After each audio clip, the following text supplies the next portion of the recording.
Imagine a scene so intense, so unbelievable, that it feels like a blockbuster movie, but what if it almost really happened? Welcome to Black Eyes Stories, where we dive deep into stories of power, betrayal, and survival that blur the line between reality and fiction.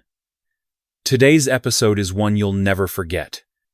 A powerful president, surrounded by 200 elite bodyguards, sitting safely inside the heavily fortified presidential palace, yet in a matter of seconds, everything turned into chaos.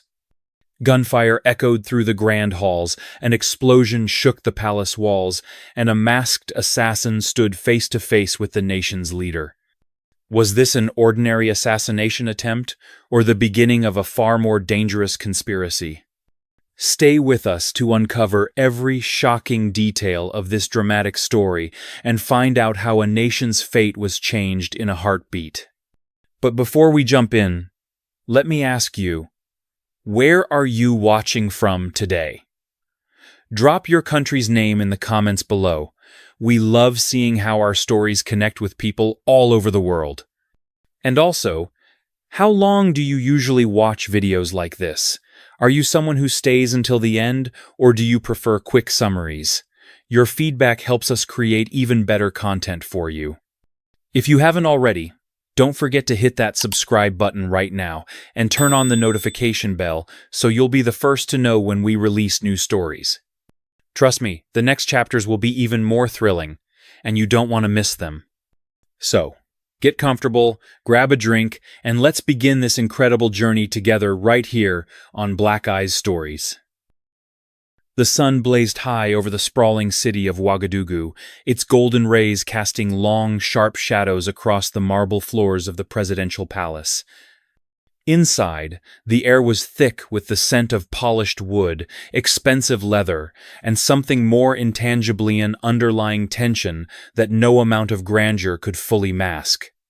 President Ibrahim Traoré sat behind his massive oak desk, a monument to both his authority and the weight of the burdens he carried. Piles of classified documents and economic reports lay before him, yet his mind seemed elsewhere, clouded by a feeling he couldn't quite shake off. That morning had started like any other. The presidential security teams had performed their routine inspections. The palace gates had remained closed to unauthorized visitors, guarded by a small army of 200 hand-picked bodyguards, each one trained to react instantly to any threat. Cameras scanned every corridor, every blind spot covered, every possible point of infiltration accounted for. On paper, the place was impenetrable, and yet President Ibrahim couldn't deny the unease crawling at the back of his mind. As he reviewed another trade agreement proposal, his pen hovered above the page, the ink slowly bleeding into a small dark circle. He was a man accustomed to challenges. He had faced coups, economic sanctions, and international pressure, but this sense of impending doom felt different. His instincts, sharpened over years of political survival, told him that danger was closer than it had ever been. He looked up briefly from his paperwork, his eyes drawn to the massive glass windows that overlooked the palace gardens. Outside, the guards stood in perfect formation, their uniforms immaculate, their posture unflinching. But even their presence couldn't shake the feeling that something was off. Just then, a soft knock echoed through the silent office. His personal assistant Marie entered quietly, her expression unreadable, but her eyes betraying a hint of concern. "Mr. President, Captain Mamadou is here. He says it's important," she announced with practiced composure. Ibrahim gestured for her to let him in. Moments later, Captain Mamadou, the man responsible for the president's personal security, stepped inside. A mountain of a man with eyes as sharp as a hawk, Mamadou usually radiated calm, but today his shoulders seemed tense, his jaw clenched tight. "Mr. President," Mamadou began, his voice low but steady, "we've detected unusual movement near the eastern perimeter. No confirmed threat yet, but the patterns don't match normal civilian activity." Ibrahim leaned back in his chair, fingers steepled under his chin. "Have we raised the security alert?" he asked calmly. "Yes, sir.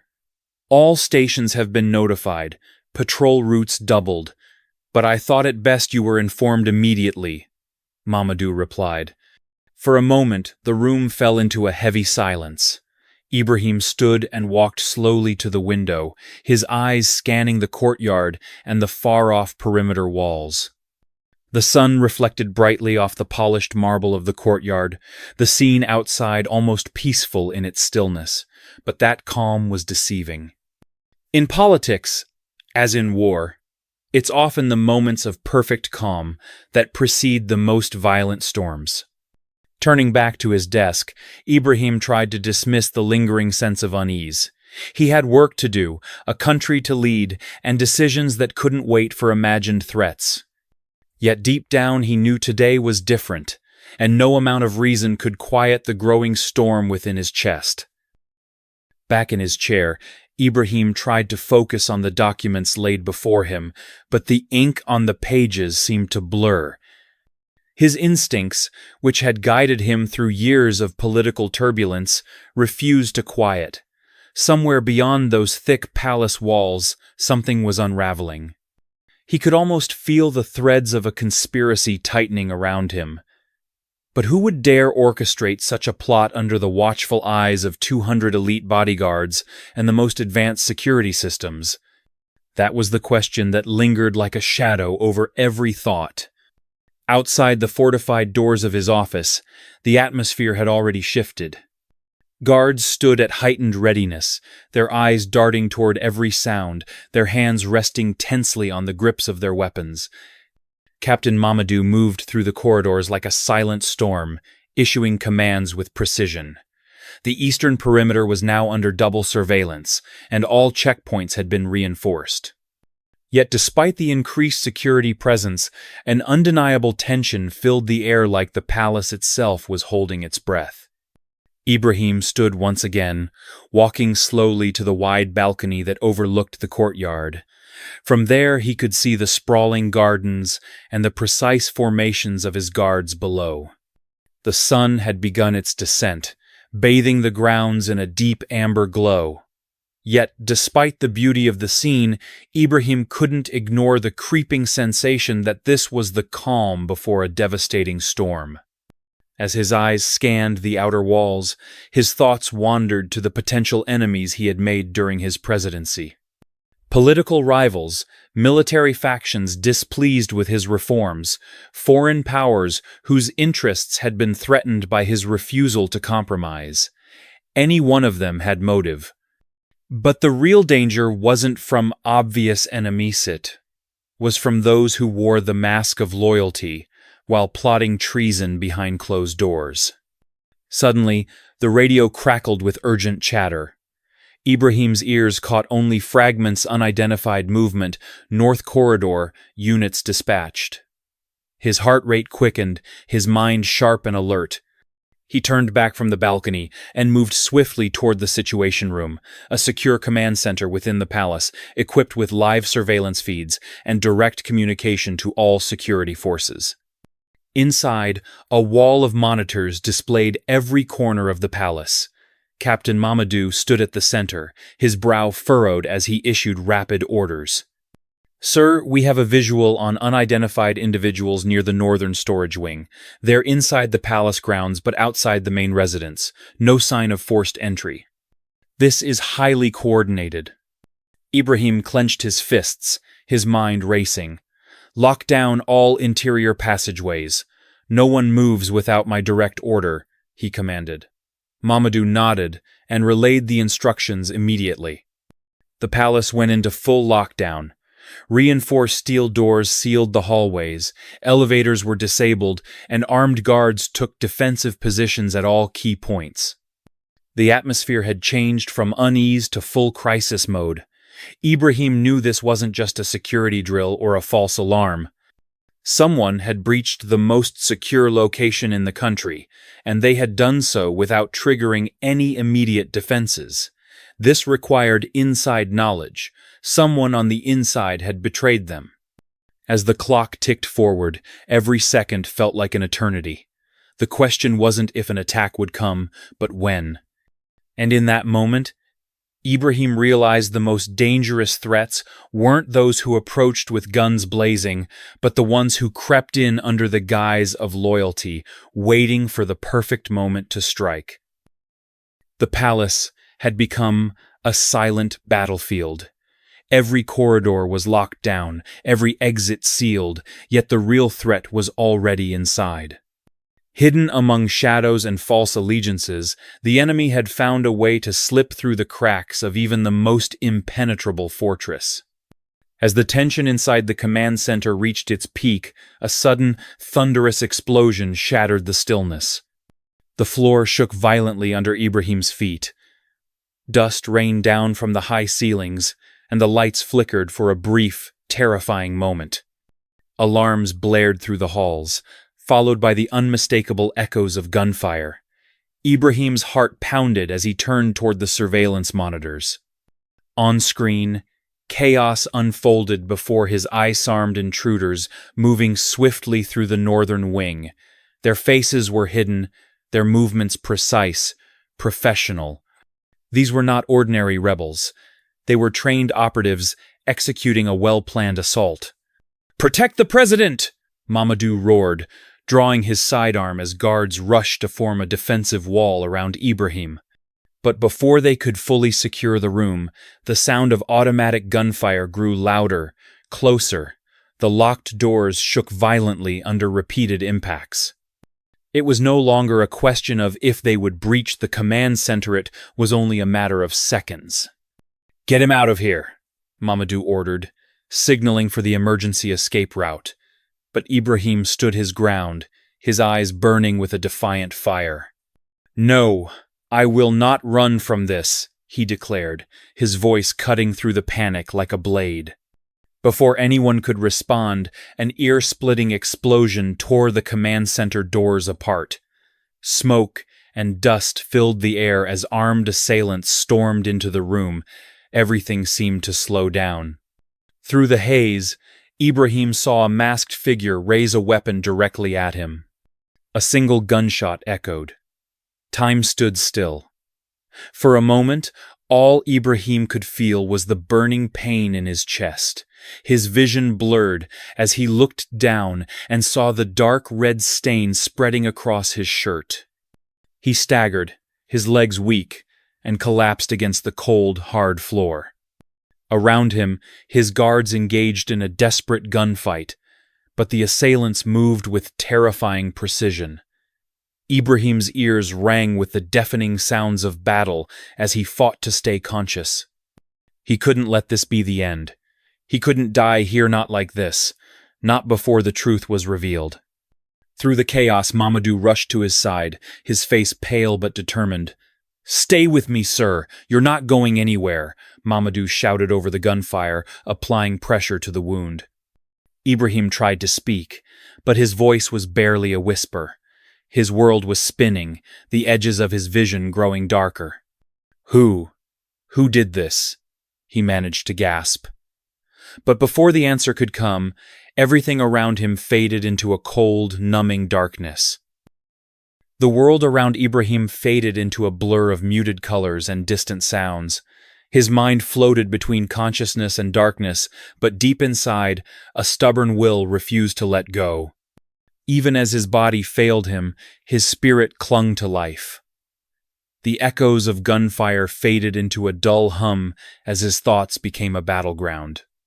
He saw flashes of his people's faces, farmers, workers, children running through dusty village streets, all depending on him to lead and protect them. "This can't be the end," he told himself, even as his heartbeat slowed. Mamadou's voice cut through the fog. "Sir, stay with me! You cannot leave us now!"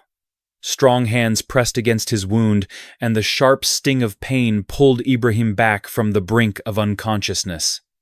He gasped for air, each breath shallow and burning. The medical team rushed into the command room, their faces tense and urgent. A field medic dropped to his knees beside the fallen president, immediately assessing his condition. "Pulse is weak, but he's still with us. We need to move him now," the medic barked. Mamadou didn't hesitate. He ordered his men to clear a secure path to the underground medical facility hidden beneath the palace. 2 guards lifted Ibrahim gently but quickly, their faces pale as they watched the life of their leader slipping away in their arms. The palace corridors, once symbols of stability and power, were now a maze of smoke, blood, and chaos. Explosions rocked the distant wings of the building as loyal guards fought desperately to contain the assault. Every corner might hold another hidden enemy. Despite his fading consciousness, Ibrahim could sense the frantic pace at which his men moved, their boots echoing against the cold stone floors as they rushed him toward safety. In the medical bay, hidden deep below the palace, sterile white lights buzzed faintly overhead. The air smelled of antiseptics and desperation. The medical team worked furiously, cutting away his blood-soaked shirt, cleaning the wound, and assessing the damage. A bullet had torn through his side, narrowly missing vital organs. His survival depended entirely on how fast the bleeding could be stopped. Through blurred vision, Ibrahim caught a glimpse of Mamadou standing near the doorway, his face dark with worry but his posture rigid, commanding, "You're not dying today, sir. We still have work to do," Mamadou muttered under his breath, though his words were meant more as a promise than a prayer. Ibrahim's mind drifted again, caught between the fight for life and the memories that rushed to the surface, memories of how far the nation had come, of sacrifices made, and of enemies hidden in plain sight. But amidst those thoughts, a single question burned with unbearable intensity: who betrayed me? Outside the sealed medical bay, the battle for control of the palace continued. Loyalists engaged in brutal close-quarters combat with the insurgents who had dared to bring violence into the heart of the government. Every bullet fired was a question of survival. And as the tide of the battle slowly turned, a glimmer of hope began to emerge. Ibrahim's breathing stabilized under the watchful eyes of the doctors. Blood transfusions, precise surgical work, and sheer willpower kept him alive. When he finally opened his eyes, the sterile ceiling lights came into focus, and Mamadou was still there, standing guard. "You made it, sir," Mamadou said softly, his voice thick with relief. "But this isn't over. Whoever did this will answer for it." Ibrahim's lips parted, his voice hoarse but determined. "Find them. I don't care how deep the betrayal runs. Find them all." In the hours following the brutal attack, the presidential palace stood scarred and battered, but not defeated. Smoke still curled from shattered walls, and the acrid stench of gunpowder lingered in the air. While the medical teams worked tirelessly to stabilize the wounded and recover the fallen, the security forces launched an aggressive countermeasure. The palace had become not only a battleground but a crime scene, and the hunt for answers began immediately. Inside the secured war room, Captain Mamadou stood before a digital map projected on the wall, his eyes scanning every detail with cold precision. Intelligence teams worked feverishly, pulling surveillance footage, reviewing access logs, and interrogating every palace staff member who had been present during the attack. Despite the chaos, the investigation progressed with ruthless efficiency. It didn't take long before troubling patterns began to emerge. Mamadou reviewed the movement logs and noticed something alarming. One name kept appearing near restricted areas in the hours leading up to the attack: General Yamayogo, a decorated officer and a man considered one of Ibrahim's most trusted allies. But why would a loyal general be in those areas without official clearance? And more importantly, why had he gone completely off-grid since the attack began? Mamadou wasted no time. He gathered a tactical team and ordered them to track down Yamayogo's last known whereabouts.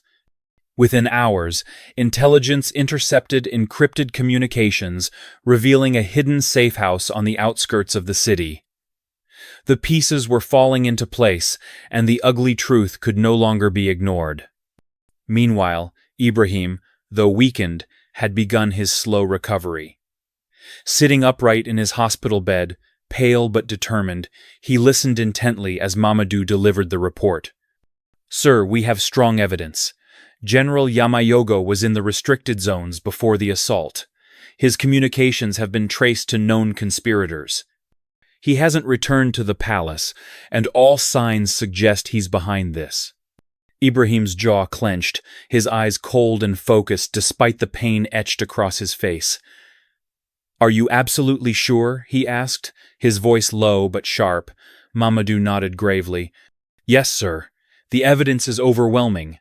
A wave of emotions flooded through Ibrahim's disbelief, anger, betrayal. Of all people, Yamayogo was the last man he would have suspected. They had stood side by side through years of political storms, forging alliances and holding the fragile fabric of their nation together. The betrayal cut deeper than any bullet wound. But Ibrahim knew this was not the time for grief or reflection. This was a time for action. "Bring him to me," he ordered, his voice firm. "Alive. I want to look him in the eyes and hear the truth from his own lips." As Mamadou prepared the strike team, Ibrahim sat alone with his thoughts. How many others were involved? Had the roots of this conspiracy spread further than even he imagined? One thing was clear. The palace might have survived the attack, but the real war was just beginning. Nightfall cloaked the city in a heavy silence, broken only by the low rumble of armored engines moving steadily toward the outskirts. The mission was clear: capture General Yamayogo alive. Captain Mamadou sat motionless in the lead vehicle, his mind calculating every move like a master strategist, preparing for his final confrontation. Despite the cool air, beads of sweat formed at his temple. He knew that this mission wasn't just about capturing a traitor, it was about restoring the shattered honor of their nation. The convoy reached the foothills, where Yamayogo's safe house lay hidden, nestled among the jagged cliffs and dense brush. It was a tactical location, chosen for its isolation and natural defenses. High stone walls surrounded the compound, with a fortified gate that could withstand small arms fire. But Mamadou had no intention of giving his enemy time to prepare. With a swift motion, he signaled his team. The silence of the night shattered as breaching charges detonated, sending shockwaves through the rocky terrain. The gates crumpled, like paper under the explosive force. Within moments, Mamadou's strike team poured into the compound with calculated precision. Flashbangs burst in brilliant flashes, temporarily disorienting the guards. The air filled with the acrid smell of burning metal and gunpowder. Despite the confusion, the enemy fought back hard. Gunfire erupted in sharp bursts, as trained mercenaries loyal to Yamayogo tried to hold their ground. Mamadou advanced steadily through the compound, his weapon raised, every muscle coiled for action. His men moved like shadows, clearing each room with silent efficiency. Then, at last, they reached the central chamber. The heavy double doors swung open, revealing General Yamayogo standing at the far end of the room, calm and composed. His uniform was spotless, his medals gleaming faintly under the flickering lights, as if he still believed he commanded an army. Their eyes met, and for a heartbeat, the years of shared loyalty and brotherhood hung between them like a cruel joke. "You're surrounded, General. It's over," Mamadou declared firmly, his weapon trained on the man he once called a friend. Yamayogo offered a thin, almost pitying smile. "Over? Oh, Mamadou, you still don't understand. This is just the beginning. Do you really think this fragile government will survive without me? You're chasing shadows, while the real power slips through your fingers." Before Mamadou could respond, the faint click of hidden weapons echoed from behind the chamber's pillars. Yamayogo had prepared for this final moment. His loyal men emerged, guns raised, but Mamadou was ready. "Engage!" he shouted. His team reacted instantly. The room erupted into chaos, gunfire rattling through the stone walls, muzzle flashes lighting up the chamber like bursts of lightning. Within minutes, the enemy was subdued. The smell of smoke and blood clung to the air. Yamayogo stood still through it all, his expression unchanged. As Mamadou approached, his men secured the general in heavy restraints. "This isn't victory, Captain," Yamayogo muttered as he was dragged away. "You may have won this night, but the storm is already on the horizon, and when it comes, you'll realize this was only a small battle in a much larger war." Mamadou watched in silence as the man who once stood as a pillar of loyalty was led away like a common criminal. Deep down, he knew Yamayogo's words weren't just the bitterness of a defeated man. The real threat still loomed ahead, hidden in the shadows. The capture of General Yamayogo brought a temporary sense of relief, but deep within the halls of the presidential palace, a heavier weight settled over President Ibrahim and his closest advisors. Sitting in his recovery chamber, Ibrahim watched through the tall windows as storm clouds gathered over the horizon, a symbolic reminder that the true danger had yet to pass. Mamadou entered the room, his expression grave. "Sir, we've interrogated Yamayogo. He's not the architect of this plot. He was merely a pawn, important but replaceable. There's someone else, someone higher." Ibrahim leaned forward despite the dull ache in his side. "Who?" he asked, his voice cold and direct. Mamadou laid a thin folder on the table.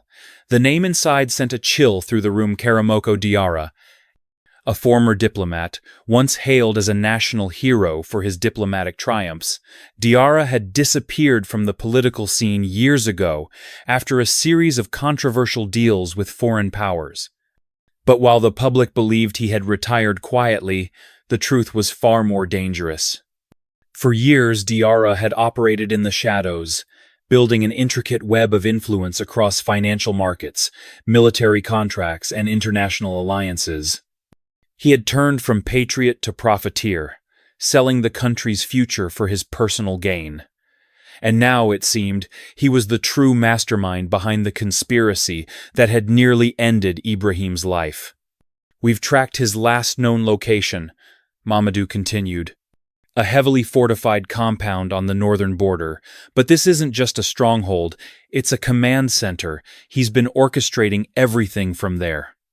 Ibrahim's fists clenched. The betrayal ran deeper than he imagined. Yamayogo had been the sword, but Diarra was the hand guiding it. "Prepare the team," Ibrahim ordered through gritted teeth. "This time, we end it." As night fell, the operation began. A convoy of elite forces sped toward the border, their mission clear: capture Karamoko Diarra alive. They would have one chance to dismantle the conspiracy at its core and bring peace back to a nation standing at the edge of collapse. The night was suffocatingly still as the elite convoy approached the northern border compound. A thick fog blanketed the dense jungle surrounding the stronghold, its walls looming like a silent fortress against the darkness. Every soldier in the convoy knew the weight of this mission. This was their final stand, the battle that would decide the fate of their nation. Inside the command vehicle, Captain Mamadou reviewed the final assault plan under the faint glow of a tactical map. Each team had precise objectives: disable communications, secure the perimeter, and breach the inner sanctum where Karamoko Diarra was believed to be hiding. Unlike their last encounter, this time there would be no hesitation, no room for failure. At precisely 0300 hours, the attack commenced. Silencers whispered through the fog as sentries were eliminated one by one. Explosives breached fortified gates with terrifying precision. Within minutes, the outer defenses crumbled. Mamadou led the charge, his eyes sharp, his rifle steady. His soldiers moved like shadows, dismantling enemy lines with ruthless efficiency. Inside the compound, chaos erupted.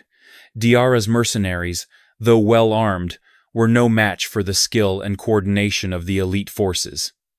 Room by room, the stronghold was cleared, but the closer they got to the command center, the fiercer the resistance became. In the heart of the compound, behind reinforced steel doors, Diarra waited. As the final breach charges were placed, Mamadou took a deep breath. This was the moment of reckoning. The doors exploded open, and Mamadou stepped into the smoke-filled chamber. There, standing in the middle of the room with an unsettling calm, was Karamoko Diarra. He smiled faintly, his hands raised, but his eyes cold and unrepentant. "You think you've won?" Diarra's voice echoed through the room. "You're too late, Captain. The chaos I set in motion will not end with me. The world is already watching this nation fall apart." Mamadou advanced slowly, his weapon trained directly at the man who had orchestrated so much suffering. "Your lies end here, Diarra," he growled. "Your betrayal dies with you." With precise commands, the soldiers secured Diarra, and for the first time in years, the mastermind behind the conspiracy was in custody. As the sun began to rise over the blood-soaked ground, hope returned to a nation that had teetered on the edge of collapse. And so, the conspiracy was brought to light, and the darkest chapter in the nation's history came to a close. But as every leader knows, defeating an enemy is only the beginning. Rebuilding trust, restoring unity, and healing the wounds left by betrayal, that is the true battle ahead. Did President Ibrahim truly secure the future of his nation, or was this victory just a fragile pause before another storm? That's a question only time will answer. Now it's your turn. What would you have done if you were in Ibrahim's place? Would you have shown mercy to your enemies, or crushed them completely? Drop your thoughts in the comments below. Also, where are you watching this from? Let us know your country. We love seeing how far these stories travel across the world. And if you enjoyed this journey of power, betrayal, and survival, don't forget to hit the like button, subscribe to Black Eyes Stories, and turn on the notification bell. There are many more gripping stories waiting for you, and trust me, the next one will be even more shocking. Stay tuned, stay strong, and remember sometimes, the greatest battles are fought not with weapons, but with courage and conviction.